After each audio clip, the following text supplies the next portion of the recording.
નમસ્કાર વિદ્યાર્થી મિત્રો, ચાલો છેલ્લા લેક્ચરમાં આપણે જે સમઘટકતા શરૂ કરેલી સંકીર્ણ સંયોજનોમાં એમાં એક આખો પાઠ પૂરો કર્યો. બીજો પાઠ આજે આપણે શીખવાના છીએ. સીધા વર્ગીકરણમાં આવી જાઓ. હતું એનું જ તમારું વર્ગીકરણ છે. કરો ચેક કે ભાઈ સવર્ગ સંયોજનોમાં સમઘટકતા એટલે સંકીર્ણોની સમઘટકતા. અણુસૂત્ર સરખું, બંધારણીય સૂત્ર સરખું, પરંતુ એમાં સવર્ગબંધથી જોડાયેલા અણુ પરમાણુનું સ્થાન જુદું જુદું રહેતું હોય છે. એટલે મુખ્ય તમે બે પ્રકાર પાડેલા, એક અવકાશીય સમઘટકતા અને બંધારણીય સમઘટકતા છે. રાઈટ?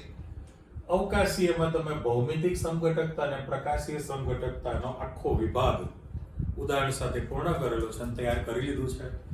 આજે આપણે જે બીજો જે પાઠ શીખવાના છે, તમે જો આજનો કે ભાઈ બંધારણીય જે સમઘટકતા છે એમાં તમે ચાર પ્રકાર પાડશો. પહેલું છે બંધન સમઘટકતા, બીજું સવર્ગ સમઘટકતા, ત્રીજું આયનીકરણ સમઘટકતા અને ચોથું છે તમારી પાસે દ્રાવક મિશ્રણ સમઘટકતા છે.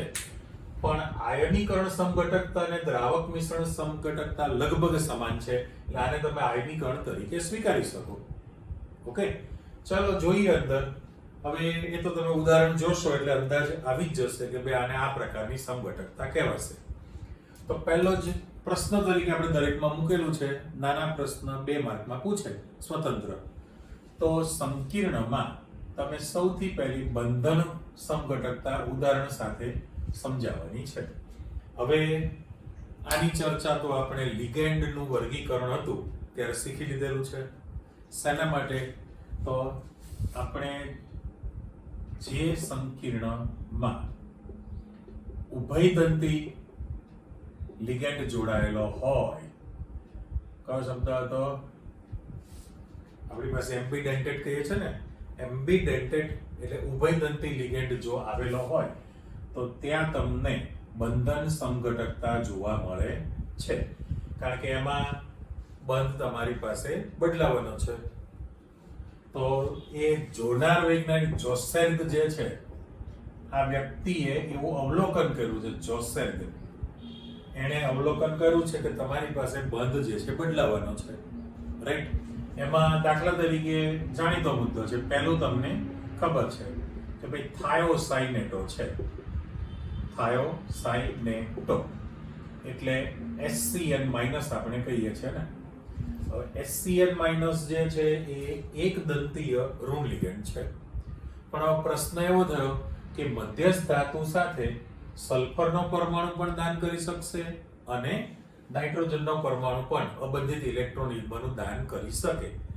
તો જ્યારે તમે નામકરણ કરશો ત્યારે પરિસ્થિતિ કેવી થવાની છે કે દાખલા તરીકે આ જે મધ્યસ્થ ધાતુ છે, અત્યારે કોઈ સિમ્બોલ નથી વાપરતા, મધ્યસ્થ ધાતુને દાખલા તરીકે HCN, બરાબર? જો HCN માંથી સલ્ફરનો પરમાણુ ઇલેક્ટ્રોન યુગ્મનું પ્રદાન કરે, મીન્સ કે દાન કરે, તો જ્યારે તમે એનું નામ લખશો તો નામકરણ દરમિયાન થાયોસાઇનેટો લખવાના, પણ એમાં સલ્ફર છે એટલે તમારે સલ્ફર સાથેનું જોડાણ થયેલું છે એવું લખવું પડે.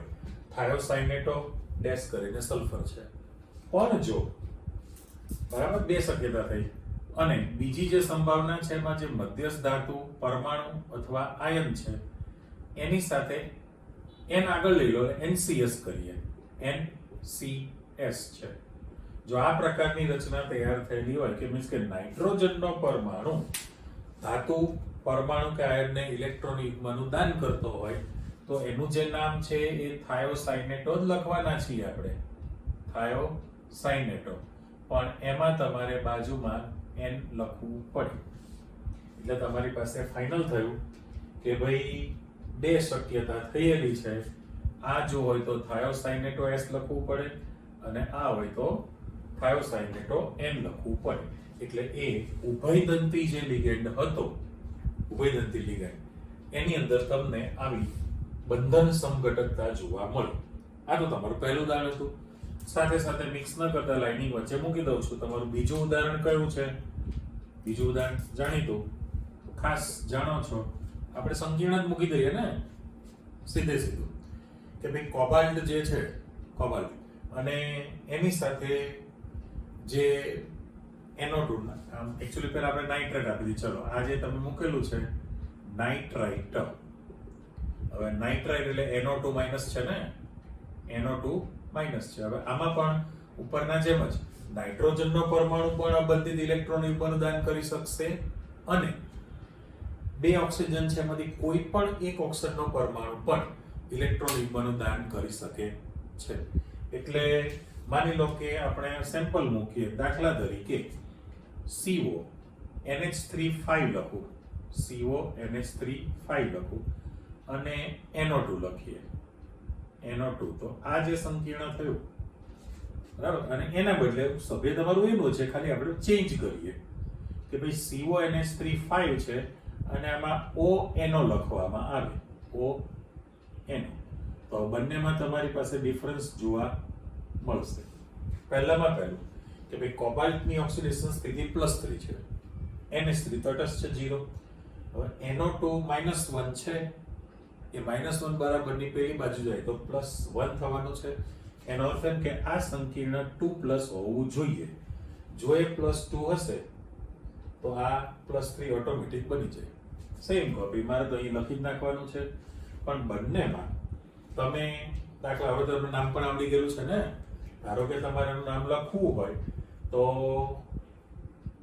શું લખાશે? પેન્ટાઅમાઇન અથવા એમાઇન, પેન્ટાએમાઇન, નાઇટ્રાઇટો. પણ એમાં નાઇટ્રોજન જે છે એ કોબાલ્ટને દાન કરશે, નાઇટ્રાઇટો N લખવું પડે. અને આ કોબાલ્ટ 3 છે એટલે પેન્ટાએમાઇન, નાઇટ્રાઇટો, કોબાલ્ટ 3. પછી દાખલા તરીકે આ ધન છે તો પાછળ કોઈ પણ ઋણ હોવાનું ને, એટલે કોબાલ્ટ 3 એટલું તમે, અને કઈ ન તો તમે આયન તો એટલીસ્ટ લખી શકો. ચલો હું તમને બે માહિતી આપું. પહેલામાં પહેલું હું બે પાર્ટ કરી દઉં છું આ રીતે. ધારો કે તમારે આનું નામ લખવું છે તો આપણે એવું લખી શકીએ કે ભાઈ પેન્ટા એમાઇન અડધોમાં આખોમાં, રાઈટ. પછી નાઇટ્રાઇટો, પણ એમ નાઇટ્રાઇટોમાં તમારી પાસે કોણ છે? નાઇટ્રોજનની છે જોડે, તમારે N લખવો પડે. પેન્ટાએમાઇન, નાઇટ્રાઇટો N અને કોબાલ્ટ 3. હવે આગળ પાછળ કશું તમને આપેલું છે જ નહીં, કારણ કે આ પોતે જો ધન આયન છે એટલે મધ્યસ્થ ધાતુને કોઈ પ્રત્યય લાગે નહીં, એટલે કોબાલ્ટ 3 લખેલું. પણ એને તમે આયન ના લખી શકો, પાછળ તમારે કયો શબ્દ વાપરવો પડે? આયન. એટલે એક વસ્તુ ફાઇનલ છે કે ભાઈ આની અંદર CO+3 જે છે એને જે દાન કરવાનું છે એમાં નાઇટ્રોજનનો પરમાણુ ઇલેક્ટ્રોન યુગ્મનું દાન કરે છે. સવર્ગ બનતી NO2 છે એમાં નાઇટ્રોજન જોડાતો હોય, કરેક્ટ. CO+3 સાથે નાઇટ્રોજનનો પરમાણુ અબનકારક ઇલેક્ટ્રોન યુગ્મનું દાન કરશે. ત્યારે નીચે જે છે એનું એ જ નામ મારે લખવાનું છે, એટલે ખાલી ડેશ મૂકી દો. પેન્ટાએમાઇન, પણ નાઇટ્રાઇટો પણ એમાં ઓક્સિજન દાન કરશે, બાકી બધું એઝ ઇટ ઇઝ છે. અને આયન પણ તમે લખેલું છે. બંનેમાં ચેન્જ તમે જોઈ લીધું છે કે ભાઈ ગ્રીન પેન મૂકું છું, કરો ચેક. નાઇટ્રાઇટો N તમે લખેલું છે, અહીંયા નાઇટ્રાઇટો O તમે લખેલું છે. પણ એમાં જે સ્ટ્રક્ચરની અંદર કોબાલ્ટ CO3+ છે એને ONO, એટલે બે ઓક્સિજનમાંથી કોઈ પણ એક ઓક્સિજનનો પરમાણુ ઇલેક્ટ્રોન યુગ્મનું દાન કરવાનો છે. એટલે આને હું રાઉન્ડ આપી દઉં. CO+3 ધાતુ આયન ઓક્સિજન દાન કરશે, CO+3 ધાતુ આયન નાઇટ્રોજન દાન કરશે. એટલે ટૂંકમાં આને બંધન સમઘટકતા આપણે કીધેલી છે. એ ઉભયદંતી લિગેન્ડની હાજરી હોય ત્યારે તમને જોવા મળે. જેમાંનું તમારી પાસે થાયોસાઇનેટો વાળું સેમ્પલ ખબર હતી, અને બીજું તમારી પાસે નાઇટ્રાઇટ જે છે, નાઇટ્રાઇટ. ઓકે, હવે તો આપણે તો પ્રત્યે નાઇટ્રાઇટો શબ્દ લખેલું જ છે ને, પણ નાઇટ્રોજન ને ઓક્સિજન છે. ચલો પહેલું ક્લિયર છે ને? ક્લિયર. તો હવે આગળ વધીએ. સવર્ગ સમઘટકતા ફરી પાછી, એટલે એમાં તમને સંકીર્ણમાં સવર્ગ સમઘટકતા સમજાવું ઉદાહરણ આપીને. તો અને ત્યાર પછી તમારી પાસે અહીંયા આયનીકરણ સમઘટકતા છે અને છેલ્લી છે એ દ્રાવક મિશ્રણ સમઘટકતા. એટલે તમારી ચારે ચાર પ્રકારની માહિતી આવતી ગયેલી છે. તો ફરક શું પડે એમાં? આ બધું તમારું લખાણ છે, પણ સીધું સેમ્પલ તમે જોઈ લો. આ તમારી પાસે લખાણ આવતું ગયું છે. દાખલા તરીકે હું પહેલું ઉદાહરણ આપું છું. એમાં લિગેન્ડની ફેરબદલી કરવાની છે. શું થાય? લિગેન્ડની ફેરબદલી કરવી છે. ધારો કે તમે CrNH3 લખેલું છે, રાઈટ? આ એક Ml6 અને અહીંયા કોબાલ્ટ જે છે એ H2O6 લખેલું છે. આ પહેલું સેમ્પલ છે. તો તમે જોઈ શકો છો કે ભાઈ આમાં Cr+3 છે અને કોબાલ્ટ પણ +3 જ છે. પણ પરિસ્થિતિ કેવી થયેલી છે? આ જે ચિત્ર છે એમાં અત્યારે તમારે Cr3+ સાથે કેટલા 6 NH3 તટસ્થ લિગેન્ડ જોડેલા છે ને. Cr+3 સાથે કેટલા 6 NH3 લિગેન્ડ જોડાયેલા છે અને અહીં આગળ CO+3 સાથે પણ 6 H2O તટસ્થ લિગેન્ડ જોડાયેલા છે. લિગેન્ડની હાજરી છે. હવે પરિસ્થિતિ શું થવાની છે? તો એમાં લિગેન્ડની ફેરબદલી થાય. લિગેન્ડની આને રાઉન્ડ મૂકું છું કે CO+3 સાથે તમે 6 NH3 લિગેન્ડ જોડેલા છે, જ્યારે સામેનામાં CO+3 સાથે પણ 6 H2O તટસ્થ લિગેન્ડ તમે જોડેલા છે. અત્યારે તટસ્થ લિગેન્ડ છે, પણ લિગેન્ડની ફેરબદલી થઈ શકે. ચલો, વીજભારની દ્રષ્ટિએ બંનેમાં મધ્યસ્થ ધાતુ પરમાણુ અલગ અલગ છે. સવર્ગાંક સરખો છે. ઓક્સિડેશન આંક પણ તમારી પાસે સરખો છે. પણ હવે જ્યારે ફેરબદલી થશે ત્યારે આમાંથી ખાલી અમે એરો પાડી દઉં છું, ચેક કરો શું થવાનું છે. તો કે હવે Cr સાથે 6 H2O ના લિગેન્ડ જોડાઈ ગયા અને કોબાલ્ટ સાથે 6 NH3 ના લિગેન્ડ જોડાઈ ગયેલા છે. તો આ બંને રાશિ આ પ્રકારની બની ગયેલી છે. આ તમારું પહેલું ઉદાહરણ મેં આપ્યું છે, બરાબર? પણ હવે ધન ને ઋણ તરીકે બીજું દાખલા તરીકે તમારે સેમ્પલ લેવું હોય તો લિગેન્ડની ફરી પાછી ફેરબદલી કરી નાખો. ઓકે, હું બીજું ઉદાહરણ મૂકું છું. એનું વિશ્લેષણ હવે નથી આપણે આપતા. એવું લખું કે Ni NH3 સરખા પણ હોય, જુદા પણ હોઈ શકે છે ને. લિગેન્ડની અંદર સરખા પણ હોઈ શકે અને જુદા લિગેન્ડ પણ તમારી પાસે હોઈ શકે. એટલે અહીંયા Ni NH3 ટ્વાઇસ અને Cl2 આપણે મૂકેલું છે, બરાબર? અને અહીંયા આપણે લખી નાખીએ કે Pt આ NH3 ટ્વાઇસ અને સપોઝ હું Br2 મૂકી દઉં, Cn પણ મૂકી શકાય, જરૂરી નથી. આ બે સભ્યની અંદર હવે Ml4 છે. Ml4 તો આ તટસ્થ છે ને પેલું -2 બરાબર પેલી છે બાજુ જાય +2, તો અહીંયા +2 હોવું જ જોઈએ. તો એ જે સંકીર્ણ છે એ +2 તરીકે મૂકીએ. જો અહીંયા 2+ મૂકેલું છે, રેડી છે? એટલે ઓટોમેટિક Ml4+4 બની ગયું.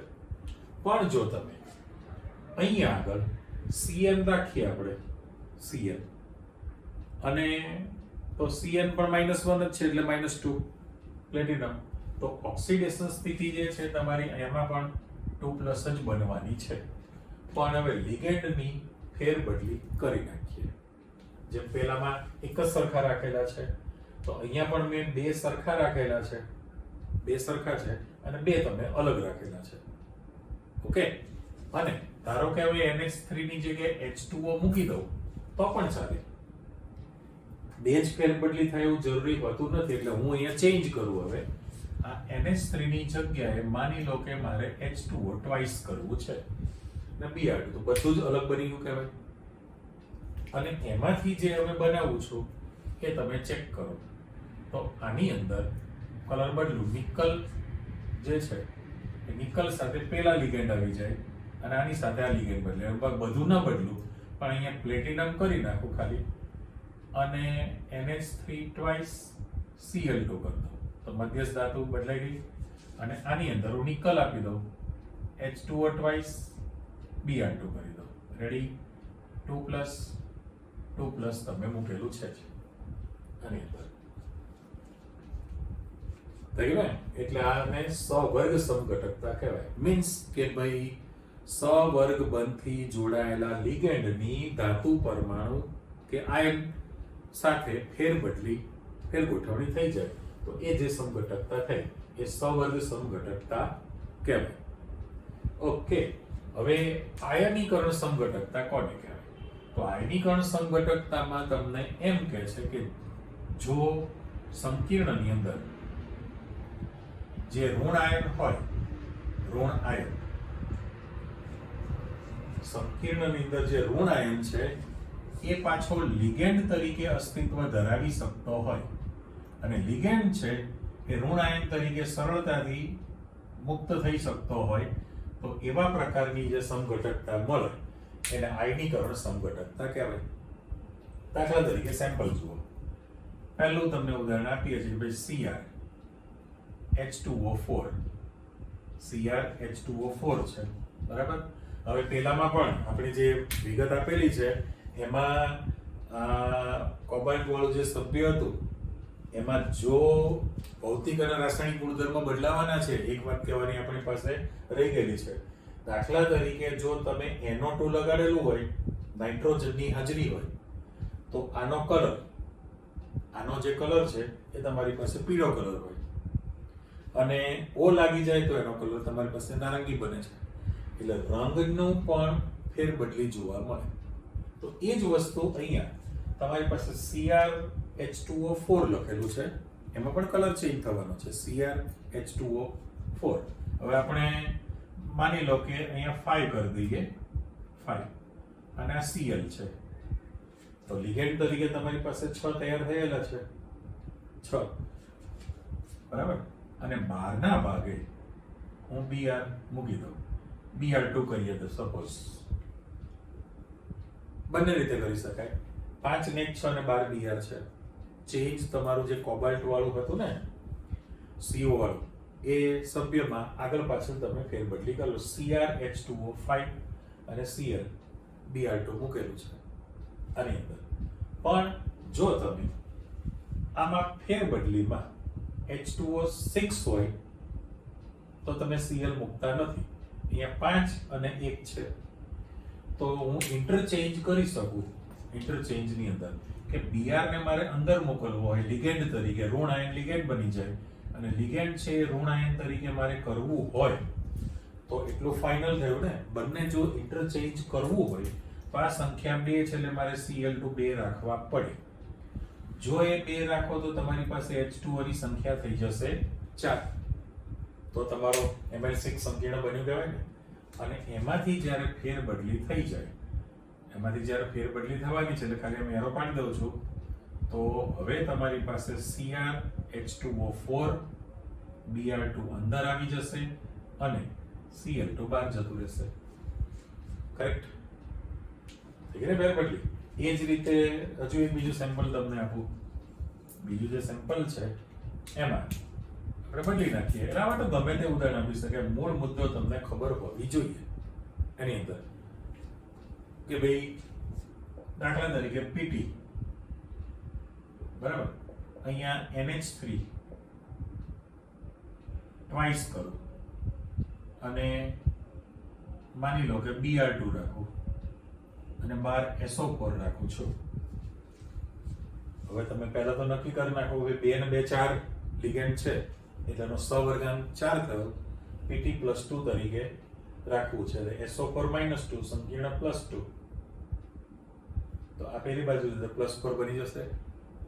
તો પછી તમારી પાસે ફેરબદલી થઈ. ચલો અત્યારે આપણે એનો હિસાબ નથી કરવો, માત્ર ચેન્જ કરો તો આ લિગેન્ડ તરીકે અંદર આવી જાય SO4 2- છે અને Br2 જે છે તૂટક લાઈન પાછી મૂકી દઈએ એટલે આ બહારના ભાગે આવી જશે.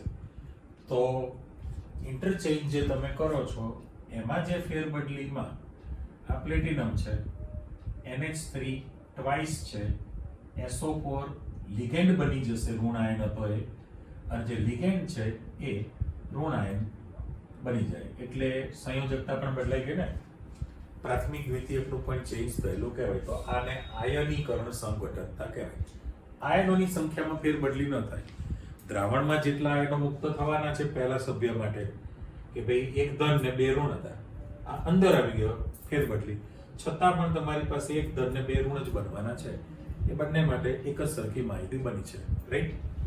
તો ઉપર જુઓ, આપણે વાત કરીએ પ્રમાણે કે ભાઈ આયનીકરણ સમઘટકતા જે છે એને જ તમે દ્રાવક મિશ્રણ સમઘટકતા તરીકે સ્વીકારી શકો છો. આ લગભગ બધું નજીકનું તૈયાર થયેલું કહેવાય, પાસેનું.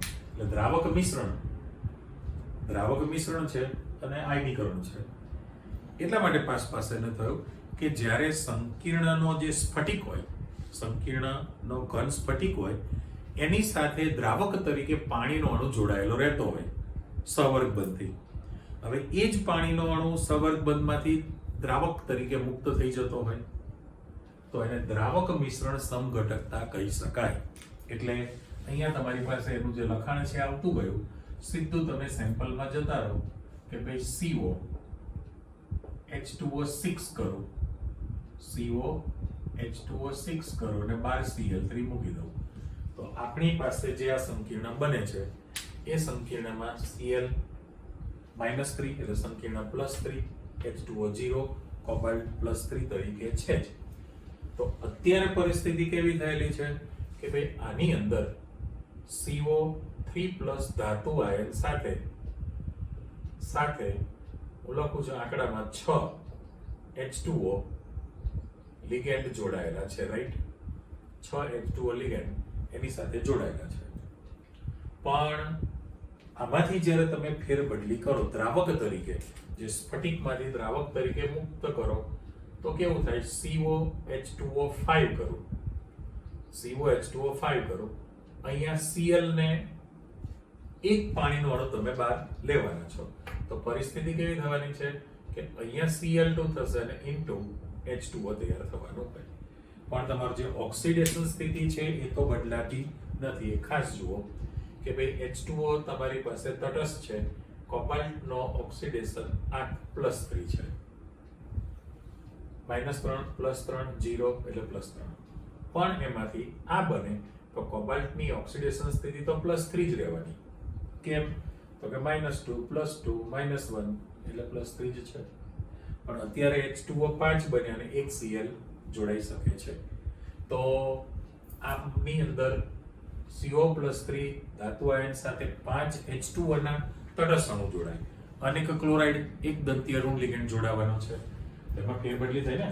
આ જે તમે દાખલા તરીકે પહેલું સેમ્પલ મૂકો છો, આ પહેલું સેમ્પલ, તો એમાં આ સ્ટ્રક્ચર તમે આપી દીધું, બરાબર?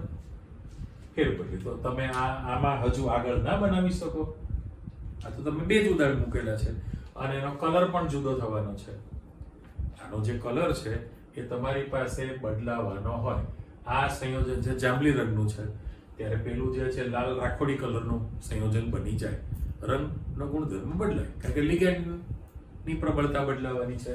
જો તમે આને કન્ટિન્યુઅસ આગળ રાખો, ચલો આ પતી ગયું છે, આમાંથી હજી હું આગળ વિચારું તો કેવું થાય? CO H2O4 કરી શકાય, અહીંયા Cl2 કરી શકાય, આ Cl અને ઇન્ટુ ટ્વાઇસ H2O કરી શકાય. 4 ને 2 6, પાણીનો અણુ બહાર ગયો છે, ખરું? અને હજુ આ Cl ને અંદર દાખલા તરીકે લઈ લઈએ તો CO તમારી પાસે H2O3 થાય, અહીંયા Cl અંદર જાય એટલે Cl3 થશે અને બહાર તમારી પાસે 3H2O તૈયાર થવાનો છે, 3H2O. હવે તો કોઈ છે નહીં આની અંદર, એટલે આ આગળના સભ્ય તરીકે પણ તમે લઈ જઈ શકો છો. તો એ દ્રાવક મિશ્રણ તરીકે જે તમે માહિતી આપો છો એ એકચ્યુઅલી આયનીકરણ સમઘટકતાનો જ પર્યાય તમે વિચારી શકો. ઓકે, એટલે આ તમે બંધારણીય સમઘટકતામાં જે 4 પ્રકાર ભણી લીધા. બંધન સમઘટકતા ઉભયદંતી લિગેન્ડ માટે જવાબદાર, પછી સવર્ગ માટે તો કે લિગેન્ડની ફેરબદલી થઈ. લિગેન્ડ જે છે, લિગેન્ડની ફેરબદલી બોલો અથવા તો લિગેન્ડ સાથે ધાતુ આયન બદલાનો એમ બોલો તો પણ સરખું જ છે. ત્યારે અહીંયા આયનીકરણની અંદર જે ઋણ આયન છે, ઋણ આયન એ સક્ષમ હોય લિગેન્ડ બનવા માટે, અને લિગેન્ડ છે એ ઋણ આયન બની જતો હોય તો એ ઇન્ટરચેન્જ થયું. દ્રાવણમાં આયનોની સંખ્યા બદલાતી નથી એટલે એને આયનીકરણ થયું કહેવાય. ઓક્સિડેશન સ્થિતિ પણ બદલાતી નથી ધાતુ આયનની. અને આમાં સ્ફટિક સાથે જે પાણીનો અણુ લિગેન્ડ તરીકે જોડાણો છે એ મુક્ત થઈને દ્રાવકની અંદર વધતો જાય તો એને દ્રાવક મિશ્રણ થયું કહેવાય. અચ્છા, તમારી પાસે આ બધી શીખ્યા પછી પાઠ્યપુસ્તકમાં લખાણ સંબંધિત એક પ્રશ્ન મૂકેલો છે. ઓકે, 2 લેક્ચરથી તમે જે સમઘટકતા શીખી લીધી છે તો એના પરથી તમારે આની મને માહિતી આપવાની છે. ચલો, 1 નંબર, પહેલો પ્રશ્ન, બીજો પ્રશ્ન, ત્રીજો પ્રશ્ન અને ચોથો પ્રશ્ન, 4 પ્રશ્નો આપણે મૂકેલા છે. નીચેના સંકીર્ણોમાં સમઘટકતાના પ્રકાર તમે જણાવો. સમઘટકતાના પ્રકાર તમારે જણાવવા છે. ઓકે, એટલે પહેલામાં પહેલું તમે મિક્સ ન કરેલું લાઇનિંગ મૂકી દો. માની લો કે પહેલું સભ્ય છે, બીજું, ત્રીજું અને ચોથું. મેં 4 અલગ પાડી દીધા. તમે જોઈને નક્કી કરીને કહો. પહેલું જે લખેલું છે પોટેશિયમ ધન છે એટલે સંકીર્ણ ઋણ છે, પણ એમાં ઓક્ઝેલેટ છે ને C2O4 એટલે સહવર્ગાંક એનો 6 થયો. એટલે આ જે સંકીર્ણ છે એ Mn6 પ્રકારનું તૈયાર થયું. હવે એની અંદર હવાનું વિશ્લેષણ આપણે આપીએ છીએ કે ભાઈ આ એ પ્રકારના લિગેન્ડ જે છે આની અંદર આ જે ચિત્ર તમે જોઈ શકો છો તેમાં એ પ્રકારના 2 લિગેન્ડ છે અને બી પ્રકારના પણ તમને દેખાશે કેટલા છે. આમ લિગેન્ડ તો 2 જ છે પણ એમાં બંધની સંખ્યા 4 થવાની છે એટલે અત્યારે મારે લખાય 4. તો આની અંદર તમારી પાસે વિશ્લેષણ કરશો તો સિસ અને ટ્રાન્સ સમઘટકો તૈયાર થવાના છે. સાચું? સિસ અને ટ્રાન્સ પ્રકારનું સમઘટક બને બંને માટે. એટલે આ K+ છે આ સંકીર્ણ માટે સિસ પણ બને, ટ્રાન્સ પણ બને. પણ પછી જાણો છો કે ભાઈ ટ્રાન્સ સમઘટક છે એનો પ્રકાશીય નહીં બને પણ આનો પાછો તમને પ્રકાશીય સમઘટક પણ ઉદ્ભવવાનો છે. ચાલો, ક્લિયર? પહેલું સિસ અને ટ્રાન્સ પણ આપશે તમને, સાથે સાથે સિસ તમને પ્રકાશીય આપે. આની અંદર માત્ર તમને બહુદંતીય લિગેન્ડ જ છે એ માત્ર તમને ડેક્સ્ટ્રો અને લીવો લખો આખું તો ડેક્સ્ટ્રો અને લીવો 2 સમઘટકો જ તમને આપી શકે. પણ એ કયા થયા કહેવાય તો કે પ્રકાશીય સમઘટકો. પ્રકાશીય સમઘટકો જે છે ડેક્સ્ટ્રો અને લીવો તમને આપી શકે. ચલો, એ જ રીતે નીચલું સભ્ય તમે જોઈ લો તો CONH3 5 NO2 NO3 ટ્વાઇસ. અહીંયા 5 ને 1 6 છે. 5 ને 1 6. પણ NO2 છે એટલે તમારી પાસે જો મેં ખાસ ટીક માર્ક કરી કઈ થઈ બંધન ક્ષમતા તૈયાર થઈ કહેવાય ને. એટલે એની અંદર તમારી પાસે બંધન સમઘટકતા ઉદ્ભવશે કારણ કે એની જે CO+3 ધાતુ આયન છે એમાં નાઇટ્રોજનનો પરમાણુ ઇલેક્ટ્રોન યુગ્મનું દાન કરે અથવા તો ઓક્સિજનનો પરમાણુ પણ દાન કરી શકે તો આમાં બંધન સમઘટકતા જોવા મળે. અને છેલ્લું તમે જોઈ લો તો આમાં 2 Cl એક દંતી અને બંને તટસ્થ છે તો એમાં 4 લિગેન્ડ તમારી પાસે બનેલા છે. પણ એ બધા જ અલગ અલગ પ્રકારના છે ને, અલગ અલગ પ્રકારના છે એટલે તમારી પાસે આની અંદર સિસ અને ટ્રાન્સ 2 પ્રકારની સમઘટકતા ઉદ્ભવશે. પણ સાથે સાથે સિસ સમઘટક જે છે એ તમને પ્રકાશીય સમઘટકતા પણ દર્શાવી શકે. એટલે હવે તમને એક પાસે બંને પ્રકારની સમઘટકતાનો અભ્યાસ કર્યા પછી એવું નક્કી થઈ ગયું કે ભાઈ સૂત્ર જોઈને અંદાજ આવી જાય કે ભાઈ કયા પ્રકારનું છે, સહવર્ગાંક કેટલો છે, કેવી સમઘટકતા આપી શકે. માસ્ટરી આવી ગઈ તમારી પાસે, રાઈટ? ક્લિયર? એટલે ફરી ચેક કરો કે ભાઈ એમાં લિગેન્ડ સિસ અને ટ્રાન્સ છે. સિસ તમને પ્રકાશ આપે, પ્રકાશીય સમઘટકો. આ તમને માત્ર પ્રકાશીય સમઘટકતા ડેક્સ્ટ્રો ને લીવો જ આપે, બીજી કોઈ શક્યતા નથી. આ તમારી પાસે બંધન સમઘટકતા આવી ગઈ ને, કારણ કે નાઇટ્રોજન દાન કરે તો નાઇટ્રાઇટ એન લખાશે અને ઓક્સિજન દાન કરે તો નાઇટ્રાઇટો ડેશ કરીને ઓ લખવું પડે. અને આની અંદર સીસ અને ટ્રાન્સ તમે બનાવવાના છો કારણ કે બંને 2, 3, 4 લિગેન્ડ છે. પણ 4માં આ બે સરખા છે, આ બે પાછા જુદા છે. પણ તમે એમાં સીસ અને ટ્રાન્સ કરો, સાથે સાથે સીસમાંથી તમે પ્રકાશીય સમઘટક પણ બનાવી શકો કારણ કે મિરર ઇમેજ પ્રતિબિંબ છે. આમ જેટલા પ્રકારની સમઘટકતા તમારી પાસે હતી એ બધી જ આવી ગઈ હવે. બરાબર, એટલે હવે તમને હોમવર્ક પેટે એવું કહું છું કે પાઠ્યપુસ્તકની અંદર કોયડામાં જેટલા આપેલા છે એ IUPAC નામકરણ હોય, સમઘટકતા લખવાની હોય. આના માટે તમે દોરીને બતાવતો તમારે પેજની અંદર એ પ્રશ્ન લઈને દોરવા માટે પ્રયત્ન કરવો પડે કારણ કે આપણે તો ખાલી જે કંઈ શીખ્યા છે એમાં 1 કે 2 સેમ્પલ આપી શકીએ છીએ. બધામાં મેં એવી ચર્ચા કરેલી છે કે ભાઈ મધ્યસ્થ ધાતુ બદલાય, લિગેન્ડ બદલો, જોઈએ એટલા સંકીર્ણ તમે બનાવી શકવાના છો. બરાબર, એટલે ગમે તે તમને પેપરની અંદર મૂકેલો હોય પ્રશ્ન પણ એ સાચો પડવો જોઈએ. એટલે કયા પ્રકારની સમઘટકતા છે, IUPAC નામ કયું છે, બધું જ તમારી પાસે આવી ગયું. રેડી? અને પછી તમે હવે નેક્સ્ટ ભણવાના છો એ સંકરણ ઉપર જશો. તો એ પણ જાણી દીધું છે કે ભાઈ મોટા ભાગે સંક્રાંતિ તત્વો છે એ લોકોની ઇલેક્ટ્રોન રચનામાં ડી કક્ષકો ઉપલબ્ધ છે. એને તમારી પાસે 3D, 4S, 4P, 4D અલગ અલગ પ્રકારની કક્ષકો છે. એટલે વિવિધ પ્રકારની કક્ષકોનું એકબીજામાં સંમિશ્રણ થઈને અલગ અલગ પ્રકારના સંકરણો તમે બનાવી શકો. પણ એ સંકરણની અંદર પણ શું આવવાનું છે તમારી પાસે? ભૌમિતિક સમઘટકતા રહેવાની છે. એટલે આકાર, એ વિવિધ પ્રકારના આકાર તૈયાર થયા ને, જે આપણે કોષ્ટક પ્લસ બહુફલક શબ્દ વાપરેલો હતો, પોલીહેડ્રા કહેવાય ને. બરાબર, ML2, ML4, ML6, ML5 તમારામાં નથી. મોટાભાગે ML4 ને ML6 ની જ માહિતી આપી છે.